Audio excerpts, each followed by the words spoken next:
जो गर्भपात कराते हैं, पहला पाप तुमने अतिथि की हत्या की है। वो जबकि हमारे देश की संस्कृति कहती है अतिथि देवो भव, अतिथि घर में आया है तो देवता के समान होता है।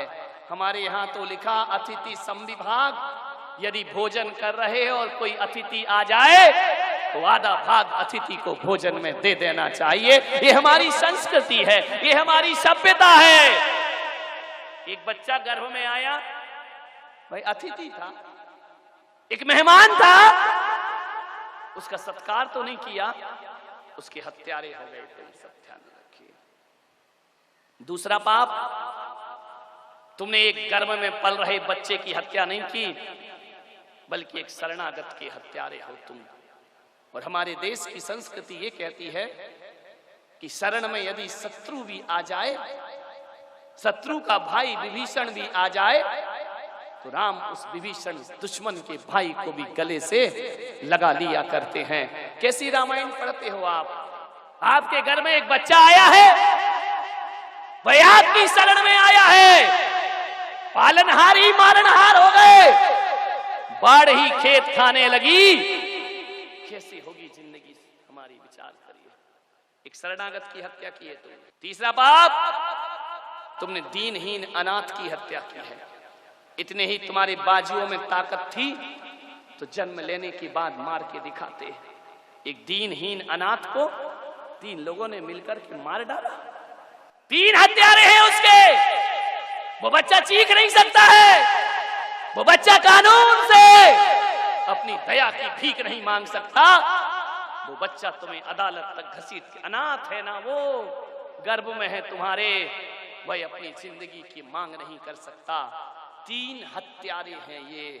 पहला हत्यारा तो वो पति जो अपनी पत्नी को गर्भपात के लिए मजबूर करता है, वो सबसे बड़ा हत्यारा हुआ करता है। दूसरा हत्यारा वो डॉक्टर जो चंद रुपयों के खातिर किसी के गर्भ में पल रहे अजन्मे शिशु का कत्ल करता है। और तीसरी हत्यारिन वो मां है जो अपने ही खून की हत्या करवाती है जाकर के। ध्यान, ये 3 हत्यारे हैं, ध्यान रखना। ये 3 ऐसे कसाई हैं, ये लाख तीर्थ करें, चारों धाम की यात्रा करें, गंगा नहा ले, जमुना नहा ले, ये खून के दाग कभी धुलने वाले नहीं हैं। ये तीनों हत्यारे लोग, ये तीनों कसाई लोग। और जिस क्लिनिक में गर्भपात होता है, मैं उसे अस्पताल नहीं कहता, वो किसी बूचड़ खाने और स्लाटर हाउस से कम नहीं हुआ करता है। अरे बूचड़ खाने में तो पशुओं को मारा जाता है, ये ऐसा बूचड़ खाना है जहां चंद रुपए के खातिर एक डॉक्टर इतना बड़ा पाप करता है। कहां गई तुम्हारे अंदर की संवेदनाएं? कहां गई उस नारी का धड़कता हुआ दिल? जानते हो मां का दिल क्या होता है? बच्चा सूखे में सुलाती है, खुद गीले में सोती है, वो दुनिया में मां हुआ करती है। मां तो वो होती है खुद भूखी रहती है लेकिन बच्चे को आंचल का दूध पिलाया करती है। मां तो वो होती है कि अपनी जान लुटाना पड़े लेकिन बच्चे को जीवन दान दिया करती है। यूं तो आंधी तूफान आए तो मां की नींद नहीं टूटती रात को, लेकिन बच्चा थोड़ा सा कुनमुना जाए तो गहरी नींद भी मां की पल भर में टूट जाया करती है। अरे मां का हृदय तो गुलाब की पंखुड़ियों से ज्यादा कोमल होता है, लेकिन बाहरी हत्यारिन मां, तेरा हृदय तो ग्रेनाइट से भी ज्यादा कठोर हो गया है, अपने ही खून की हत्या करा रही है। अरे जिस नारी ने गर्भपात कराया है, ये मत सोचना कि उसने केवल एक लड़की की हत्या की है या एक बेटे की हत्या की है। तुम्हें जो पाप लगेगा ना गर्भपात कराने का पाप, आपने एक बच्चे की हत्या नहीं की है, आपने भावी मुनि की हत्या की है, आपने एक साध्वी की हत्या की है, आपने एक हो सकता है आपकी बेटी जन्म लेने के बाद नहीं फंसती संसार के प्रपंच में, कोई ज्ञानमती बनकर खड़ी हो जाती, कोई विशुद्धमती बनकर खड़ी हो जाती, कोई सुपार्श्वमती बनकर के दुनिया में खड़ी। यदि वो बेटी माताजी बनती तो मैं उस महिला से कहूंगा तुमने एक आरिका की हत्या कर दी है, ध्यान रखना।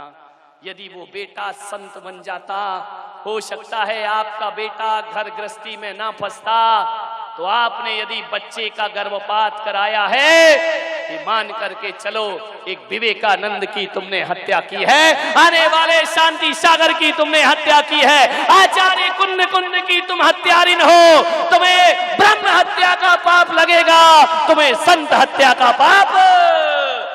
क्या मालूम कौन बच्चा क्या बन जाए। हो सकता है आपकी बेटी इंदिरा गांधी बनती, हो सकता है आपकी बेटी प्रतिभा पाटिल बन करके खड़ी हो जाती। तुमने आने वाले भविष्य के राष्ट्रपति और प्रधानमंत्री की हत्या की है, तुमने आने वाले संतों की हत्या की है, आने वाली देवियों की तुमने हत्या की है। अभी तक तो हमने सुना था कि पूत कपूत होते हैं, माता कभी कुमाता नहीं होती, लेकिन बाहरी कलजुगी माँ तूने अपनी कोख में प्रश्न चिन्ह लगवा दिया है, तूने अपनी कोख में संदेहास्पद हो गई तुम्हारी कोख। अब कोई अवतार जन्म ना लेगा, क्योंकि हर अवतार और तीर्थंकर ये सोचते होंगे कि ना जाने किसी हत्यारिन माँ के गर्भ में चले गए तो जन्म लेने से पहले हमारी जीवन लीला समाप्त। कैसी हो गई माँ की ममता। तुम तो नारी हो, मालूम है तुम्हें? एक नागिन अपने बच्चे को जन्म देने के बाद खाती है। एक कुत्ती जब भूखी होती है तो जन्म देने के बाद बच्चों को खाती है। तुम्हारी जिंदगी तो उनसे भी बदतर हो गई। जन्म लेने से पहले कोख में अपने बच्चे को खा जाया करती हो, उसकी जिंदगी को बर्बाद कर दिया करती हो, उसकी जीवन लीला छीन लिया करती हो। गर्भपात कराने वाली स्त्री नागिन से भी बदतर हुआ करती है, ध्यान रखना। क्या होती है मालूम? एक क्रूरता की रूप जो विकराल रूप में रहती है। वह शेरनी जब किसी के बच्चे को देखती है तो मार के खाती है, लेकिन उसी दाढ़ से जब अपने बच्चे को उठाती है ना, उस हत्यारिन दाढ़ में भी करुणा का और ममता का जन्म हो जाया करता है। वह भी बड़े प्यार से अपने बच्चे को उठाती है। एक हिरनी भी शेर का मुकाबला कर लेती है। हिरनी भी अपनी शक्ति को नहीं देखती है। आचार्य मान तुंग कहते हैं, जाती है मृगपति के आगे प्रेम रंग में। यदि शेरनी बच्चे पर अटैक करे तो हिरनी उसका मुकाबला करने को तैयार होती है। यह ताकत कहां से आती है? यह ममता की ताकत हुआ करती है। मान्यवर, कितनी तड़फा तड़फा करके उस बच्ची की जान ली जाती है। गर्भ में बच्चा रखकर एक डॉक्टर के पास चली जाती हो, वह कसाई नपुंसक डॉक्टर चंद रुपए के खातिर उस मां को जिसके गर्भ में बच्चा है स्ट्रेचर पर लिटा दिया करता है। और लिटाने के बाद औजार नहीं जानते कि हम सब्जी काट रहे हैं या इंसान को काट रहे हैं। कैंची को कुछ नहीं पता है, लेकिन इस आदमी को तो पता होता है ना। ये धारदार औजार उस मां के गर्भ में डालता है। और गर्भ में डालने के बाद बच्चा जब चीखता है कि मां मुझे जन्म लेने दे, मैं तो आया था तेरे गर्भ में कि मुझे सांसें मिलेंगी, जीवन मिलेगा। मां तूने तो मां के नाम को कलंकित कर दिया। कैसी पथराई छाती होती है उस मां की कि वह लेटी लेटी गर्भपात कराती रहती है। तेज धार वाला चाकू जाता है, कैंची जाती है, धीरे धीरे उस बच्चे के पैर की उंगलियों को कतर कतर के रख दिया जाता है। आप विचार करिए, बच्चा तो सोचता था माँ मेरे हाथ को चूमेगी, मैं माँ के गाल पर अपने हाथ रखूंगा, लेकिन इस हत्यारी माँ ने उसके हाथों के टुकड़े टुकड़े करा दिए, कतरा कतरा कर दिया उसे। एक कैंची जाकर के बोटी बोटी काटती है, वह हत्यारिन कैंची नहीं जानती मैं क्या काट रही हूं, और धीरे धीरे बच्चे के टुकड़े किए जाते हैं। बच्चा उल्टा होता है, बच्चा भागता है, गर्भ के भीतर कहां ऐसी भयानक मौत। सोचो कभी रोटी बनाते समय उंगली जल जाए तो कितनी वेदना होती है, और कोख में अपने बच्चे का कत्ल करा रही हैं आप। ऐसी हत्यारिन मां है, ऐसी चट्टान हृदय।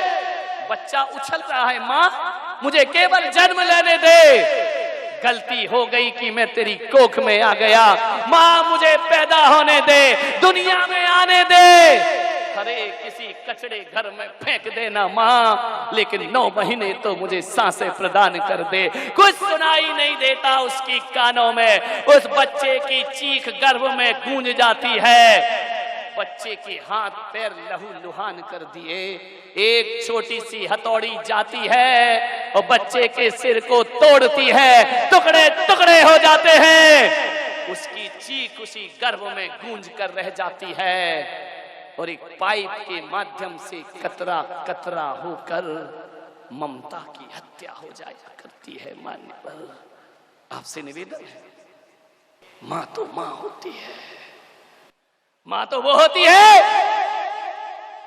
कि एक बंदरिया का बच्चा मर जाए ना तो मरे हुए बच्चे को 6 महीने छाती में लगाकर घूमती है, वो दुनिया में मां कहलाया करती है। जब तक उसके अंग अंग ना गल जाए बंदरिया अपने बच्चे को छोड़ती नहीं है।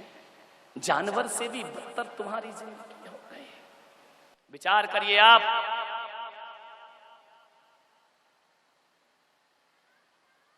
एक हिरनी को एक शेर खा रहा था, हिरनी की आंख में आंसू आ गए, शेर ने कहा तू नहीं बचेगी, बोले मुझे विश्वास है मैं नहीं बचूंगी, लेकिन मैं तुम्हारा ग्रास हूं, तुम मुझे खा सकते हो, 5 मिनट की मोहलत दे दो। बोले क्या हुआ, मेरे बच्चे बहुत छोटे हैं, मैं उन्हें एक बार अंतिम बार दूध पिलाया हूं, उसके बाद मेरी जीवन लीला समाप्त कर देना, और एक निवेदन है मेरा तुमसे कि तुम मुझे खा लेना, लेकिन मेरे स्तन को मत खाना। बोले क्यों? बोले मेरे मरने के बाद मैं चाहती हूं कि मेरे स्तन मेरे बच्चे के मुंह में पड़े रहना चाहिए, मैं मजबूर हूं कि तुम मेरी हत्या करोगे। वो कहते हैं, ये कहानी कहती है पंचतंत्र की, कि शेर ने जैसे ही सुना कि बच्ची ये जो हिरनी है छोटे छोटे 2 बच्चों की मां है, शेर ने कहा जा मैं तेरा भक्षण नहीं करता हूं, जा तू अपने बच्चों को जीवन दान प्रदान कर दे। एक जानवर में इतनी ममता जग जाती है, एक जानवर सब कुछ लुटा देता है। तुमने एक कहानी पढ़ी होगी कि एक मालिक के बच्चे को बचाने के लिए एक नेवला सांप से मुकाबला करता है और सांप के टुकड़े टुकड़े कर दिया करता है, और मालिक के बच्चे को बचाने की वह ताकत रखा करता है। तुम अपने ही बच्चों की हत्यारे हो। मान्यवर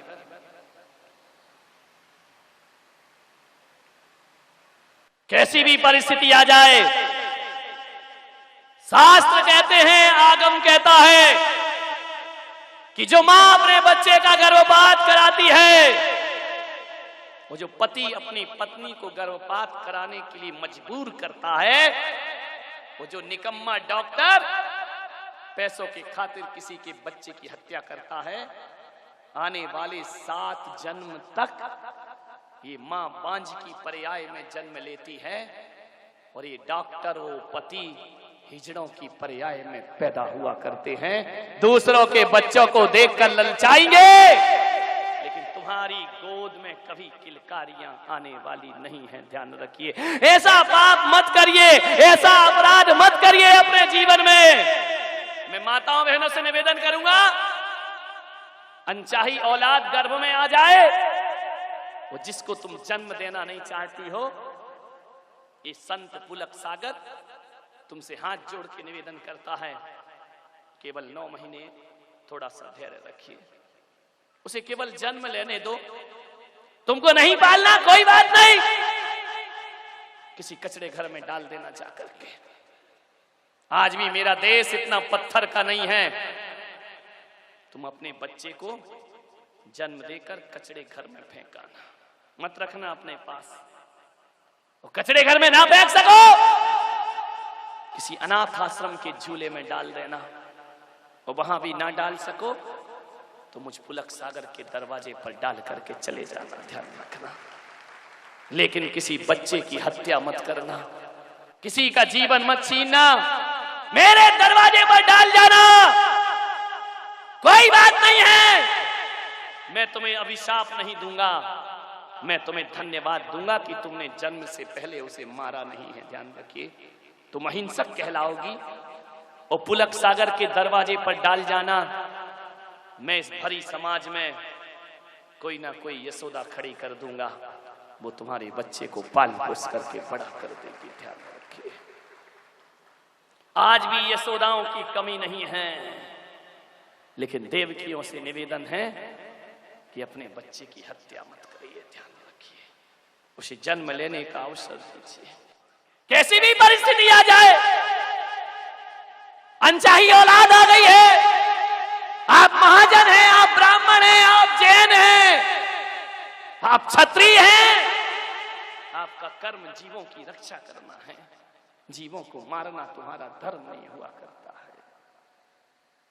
मुझे याद आती है एक बेटी, बड़ी साहसी बेटी थी, मेरी भक्त है, उसकी सगाई हो गई, शादी की तैयारियां, मंडप बुक हो गया, कार्ड बट गए। एक दिन उसकी मां को चक्कर आया, वो बेहोश होकर गिर गई। जैसे ही बेहोश होकर गिरी, घर के लोग परेशान हो गए, अस्पताल ले गए, एडमिट किया। उस बेटी का बाप बाहर है अस्पताल में, डॉक्टर ने बुलाया कि अमुक व्यक्ति को यहां बुलाओ।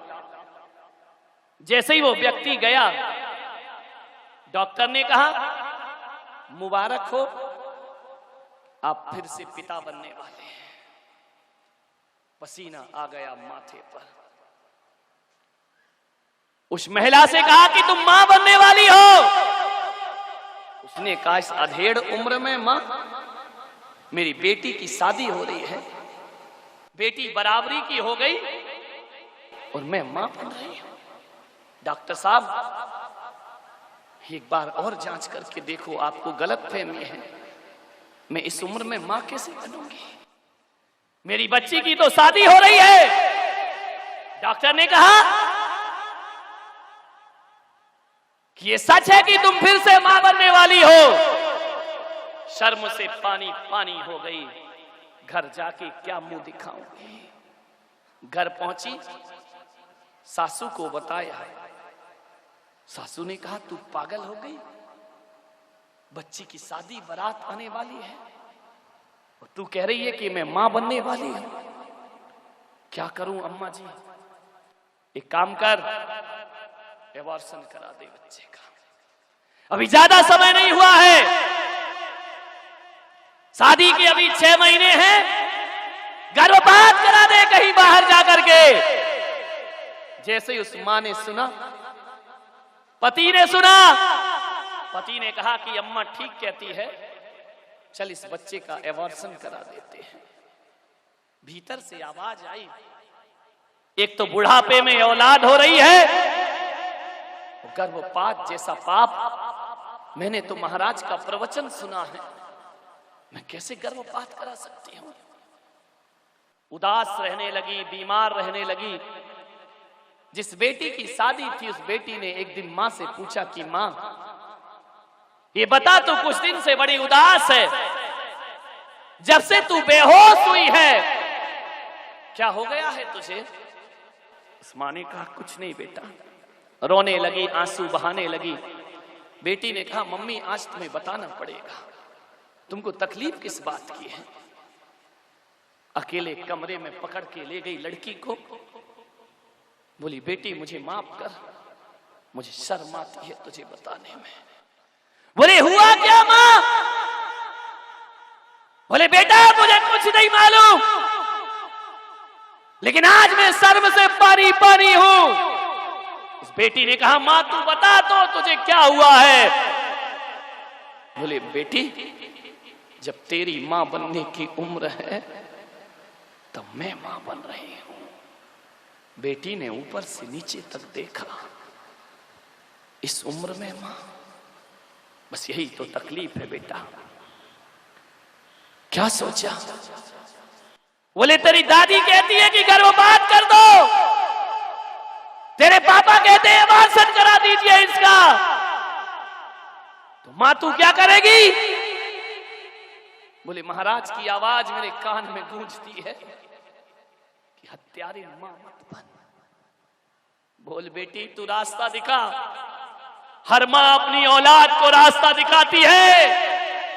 आज ये मजबूर मां अपनी बेटी से कहती है मुझे रास्ता दिखा। आज ये मां तुझसे शिक्षा प्राप्त करना चाहती है। बोल बेटी यहां तेरी शादी आ रही है और वहां मैं मां बन रही हूं। उस लड़की ने कहा 2 मिनट मम्मी। उसने मोबाइल उठाया और उस लड़के को फोन लगाया। लड़के ने कहा बोल क्या बात है? बोले ये शादी कैंसिल। मां ने मोबाइल छीना, बेटा इतने मुश्किल से रिश्ता मिला है, तू मेरी वजह से शादी कैंसिल नहीं कर सकती है। बोले मां मैं शादी नहीं करूंगी, किसी भी कीमत पर ये शादी नहीं होगी। बेटा कार्ड छप गए, सारी तैयारियां हो गई, हो जाने दो मां। मैं उन महाराज की भक्त हूं और शिष्या हूं। मैं अपनी शादी किसी खून पर नहीं कर सकती हूं। किसी की हत्या करके मैं अपने मांग में सिंदूर नहीं भर सकती हूँ। मैं जैन कुल में पैदा हुई हूँ, मैं महावीर के वंश में पैदा हुई हूँ। माँ ये पाप कैसे होगा? माँ ने कहा बेटा शादी कैंसिल मत कर। लड़की ने कहा नहीं ये शादी बिल्कुल नहीं हो सकती, किसी कीमत पर नहीं होगी।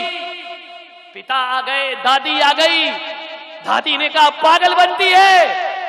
बोले चाहे कुछ भी हो जाए, इस घर में कैसा भी तूफान आ जाए, मेरी मां गर्भपात नहीं कराएगी। मेरी मां किसी भी कीमत पर अबॉर्शन।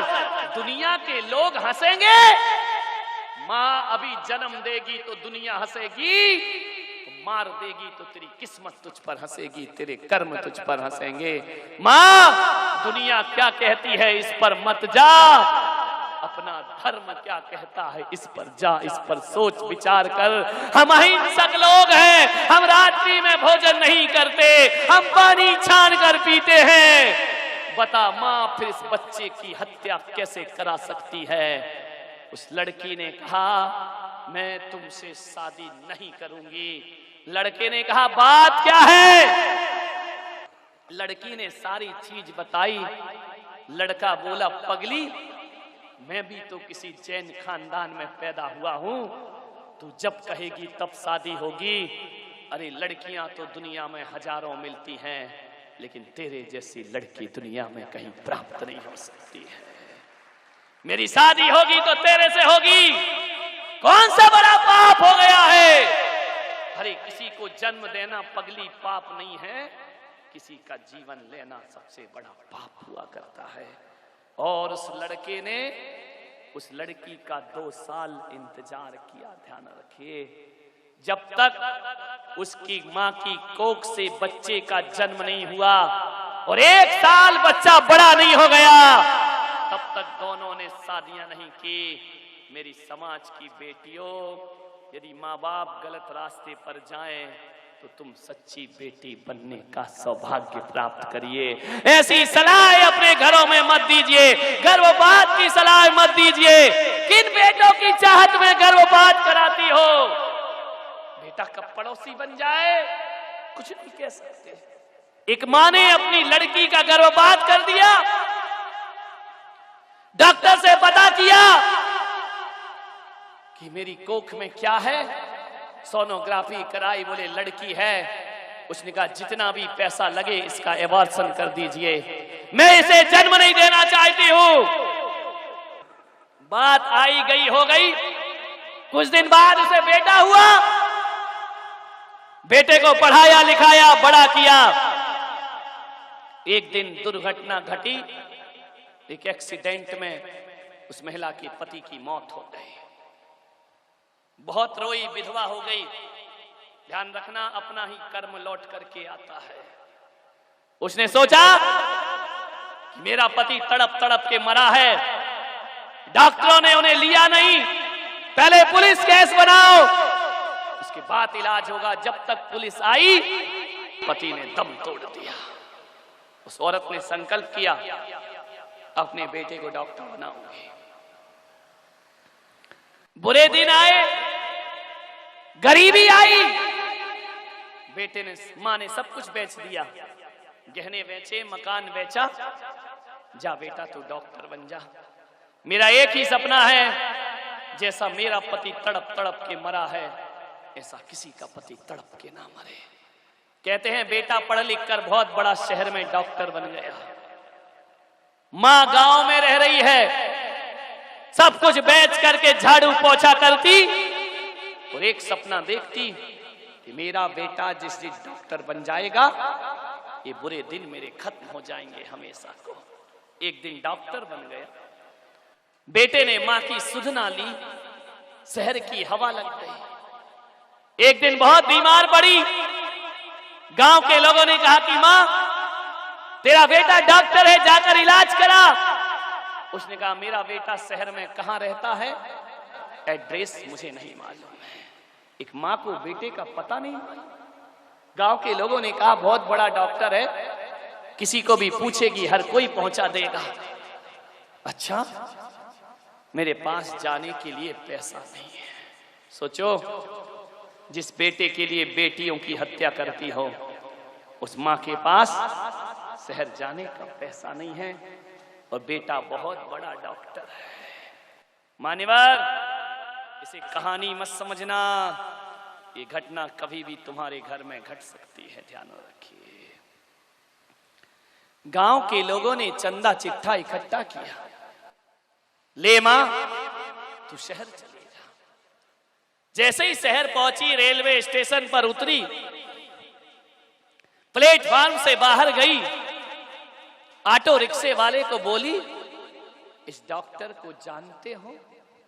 अरे रिक्शे वाले ने कहा बूढ़ी अम्मा कौन नहीं जानता उसको, इस शहर का बहुत बड़ा डॉक्टर है, बहुत बड़ा डॉक्टर। छाती फूल गई उस मां की, मुझे वहां तक पहुंचा दो। बोले चलो, बिठाया, रिक्शे पर ले गया। मां ने अपनी पोटली में से पुराना नोट निकाला। रिक्शे वाले ने कहा नहीं, कोई बात नहीं मां जी, नहीं चाहिए मुझे पैसा, तू रख, एक दिन पुण्य का काम मुझे भी करने दे। मां ने बहुत समझाया, ले ले बेटा पैसा, मेरे पास क्या कमी है मुझे, मेरा बेटा इतना बड़ा डॉक्टर, इतनी बड़ी कोठी। आंखें फटी की फटी रह गई उस मां की। रिक्शे वाला चला गया, प्रणाम करके बेल बजाई, बेटा ने दरवाजा खोला। उसने कहा मां तू ये फटे पुराने कपड़ों में? बोले तू मेरा बेटा? देख मां कितनी बड़ी कोठी बना ली मैंने, कितना बड़ा अस्पताल है मेरा। मां के आंचल से दूध छलक आया। उसने कहा बेटा आज ये मां धन्य हो गई, तूने मेरी मेहनत सार्थक और सफल कर दी। आज मैं सब भूल गई कि मैंने एक दूसरों के कपड़े धोए हैं, झाड़ू पोछा किया है। इतना बड़ा डॉक्टर बन गया। भीतर से एक डॉक्टर और निकली। माँ ने पूछा ये कौन है? बोले माँ ये तेरी बहू है, शादी भी हो गई। बोले कॉलेज में साथ साथ पढ़ते थे, सब कुछ बहुत जल्दी में हो गया, हम तुझे खबर नहीं दे पाए। माँ ने कहा कोई बात नहीं बेटा, तू खुश रह, ये माँ का दुआएं तुझे है। कैसे आई माँ? 3 महीने से बीमार हूं बेटा, कोई इलाज नहीं हो रहा मेरा, गांव में अकेली पड़ी हूं, गांव वालों ने मुझे तेरे पास भेजा है। बेटा ने कहा कोई बात नहीं, मैं तेरा इलाज करूंगा। अस्पताल में एडमिट कराया, 7 दिन तक इलाज हुआ। 8वें दिन मां सही हो गई। बेटे ने कहा मां देख, मैंने तुझे सही कर दिया। बेटे के सिर पर हाथ रखा, मेरे बच्चे बस यही दिन मैं देखना चाहती थी। बेटे ने कहा मां तब तू पूरी तरह स्वस्थ है, कोई दिक्कत नहीं है तुझे, अभी काम कर, तू गांव वापस चली जा। मां ने देखा कि गांव वापस चली जा। बेटे ने कहा मां देख, ये शहर का मामला है, तू बूढ़ी हो गई है, हमारे पास कहां टाइम रखा है, तेरी बहू भी डॉक्टर है, मैं भी डॉक्टर हूं, यहां कहां रहेगी, गांव में तेरा मन लगेगा। जा मां तू गांव वापस चली जा, और जब बीमार हो जाए तो फिर मेरे पास चले आना, मैं तेरा इलाज कर दूंगा। मां की जुबान बंद हो गई, सोच रही थी बेटे के साथ जीवन गुजरेगा। बेटा कहता है मां तू आज अपने गांव चली जा। मां की आंखें फटी की फटी। मां ने कहा ठीक है बेटा, तू खुश रह। जाने लगी गांव में। बेटे ने कहा कि ठहरो मां, एक काम तो करते जाओ। बोले क्या है? अपने जेब के कोट की जेब में हाथ डाला। मां सोच रही थी कुछ पैसा देगा, एक कागज का टुकड़ा निकाला और कहा मां 7 दिन तू अस्पताल में रही, उसका बिल चाहिए मुझे, और तुझे जो मैंने दवाई खिलाई उस दवाई का ये पर्चा है, डॉक्टर की फीस है, तुझे दूध पिलाया उसका एक कर्जा है। मां जाने से पहले ये बिल चुका के जाना। मां एक हाथ में कागज का टुकड़ा देखती है, वो सामने खड़ा दिल का टुकड़ा देखती है। मां सोचती है कि गांव वालों ये दिन दिखाने से पहले मुझे वहीं तड़प करके मर जाने देते। धरती तू फट जा तो मैं अपनी जिंदगी को समाप्त कर लो। वह देखती है क्या इस कलयुग में ऐसा भी हो सकता है कि अपना बेटा ही अपनी दवाई का बिल हमसे मांग सकता है। ऐसा घोर कलयुग। ये बेटा कह रहा है दवाई का बिल चुका, ये बेटा कह रहा है दूध का बिल चुका। आंखें पथरा गई उसकी, शब्द मौन है, कंठ रुंध गए उस मां के। उस मां ने थोड़ी देर अपने आप को संभाला। सीने पर बहुत दर्द पैदा हुआ, जो दर्द शायद इसे जन्म देने में भी महसूस ना हुआ होगा। अपनी ही औलाद जब उपेक्षा कर दे, झरझर आंसू उस मां की आंखों से।